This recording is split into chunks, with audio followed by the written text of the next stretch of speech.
Bonsoir à tous, bienvenue sur Réunion Première à la une ce soir. Et avez-vous chez vous une clim? Pensez-vous à l'entretenir? En cette période de forte chaleur, nombreux sont ceux qui s'équipent et vivent dans des pièces climatisées. Mais attention, ce n'est pas sans risque sur votre santé. Vous le verrez dans notre dossier du jour. Mais avant de parler de ces informations, place à notre grand format. C'est l'été et il fait chaud, c'est bien normal. En cette saison, vous êtes nombreux à vivre avec la climatisation. Ça rafraîchit certes, mais connaissez-vous les conséquences si le climatiseur est mal entretenu? Des conséquences sur votre santé et aussi sur votre consommation d'électricité. Explication avec Annabelle Boyer et Daniel Fontaine. En janvier-février, l'été austral est à son point culminant et la chaleur insupportable. Dans ce bâtiment, 25 entreprises y ont trouvé refuge. Ici, public et salariés circulent quotidiennement dans un environnement frais. La climatisation tourne à plein régime.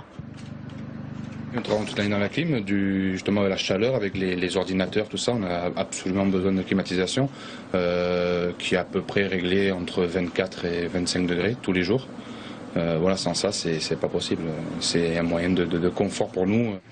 Un confort qui fait souvent oublier que les clims n'ont pas que des avantages. Avec le temps, les systèmes s'encrassent naturellement. Il est donc conseillé de les nettoyer 2 fois par an.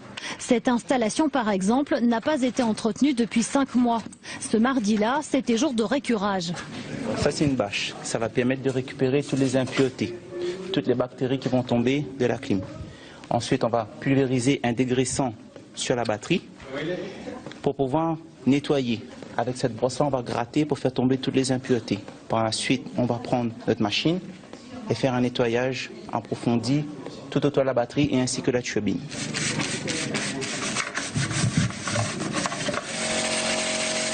Ce jus marron qui s'écoule de l'équipement, c'est la preuve que le système est sale. Pour un nettoyage complet, il faut compter environ 45 minutes. Ne pas le faire, c'est mettre sa santé en danger. Car les climatiseurs sont de véritables nids à microbes, comme l'attestent ces clichés. Sous l'effet de l'humidité, champignons, germes, moisissures ou staphylocoques s'y développent. Ils grouillent, ils sont là, parfois invisibles. Le risque selon ce pneumologue, c'est la dispersion dans un espace confiné avec pour conséquence de l'asthme, des rhinites, conjonctivites, mais aussi des infections bronchopulmonaires. Donc ça peut toucher plusieurs niveaux de l'appareil respiratoire, ça peut être une infection, la légionellose, ça peut être une allergie, par exemple on appelle ça les alvéolites allergiques extrinsèques. Vous avez des réactions bronchiques qui peuvent être banales, c'est des toux, des irritations de la gorge et compagnie. Et ça peut être également une atteinte alvéolaire, c'est avec le stade ultime de l'appareil respiratoire. Et là les conséquences sont importantes. Ça peut donner des lésions chroniques par exemple. Bien veiller à la qualité de l'air respiré est donc essentiel, surtout dans les espaces où la climatisation est collective. C'est là qu'il est le plus nocif. À La Réunion, des administrations ont déjà subi le syndrome du bâtiment malsain. Bactéries et allergènes s'y sont engouffrés, transportés par l'air pollué provenant de l'extérieur, rendant malades plusieurs salariés. Il y a une administration importante où il y a une contamination avec une moisissure qui s'appelle l'aspergillus. Si nettoyer rime avec santé, cela permet aussi d'économiser. Autre conséquence d'une clim encrassée, une surconsommation d'énergie et une baisse du rendement de l'appareil. Un climatiseur mal entretenu, encrassé, peut perdre une grande partie de son efficacité et générer une consommation supplémentaire d'électricité de l'ordre de 25 à 30%.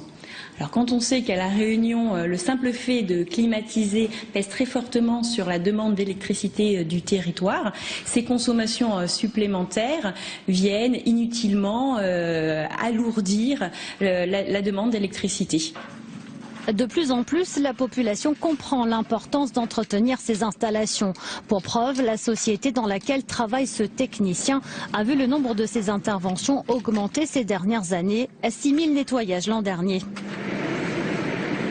Il y a vraiment une prise de conscience de la part notamment des particuliers sur le danger sanitaire que représentent les climatisations. Il y a 5 ans, faire nettoyer sa clim, c'était plus une habitude. Aujourd'hui, ils sont vraiment conscients du danger sanitaire que ça représente, et notamment pour les enfants. La double problématique qualité d'air et efficacité énergétique est clairement identifiée par de nombreux scientifiques et spécialistes qui confirment l'enjeu de santé publique et économique. Un projet de loi a d'ailleurs été déposé en avril 2014 pour renforcer la réglementation en la matière.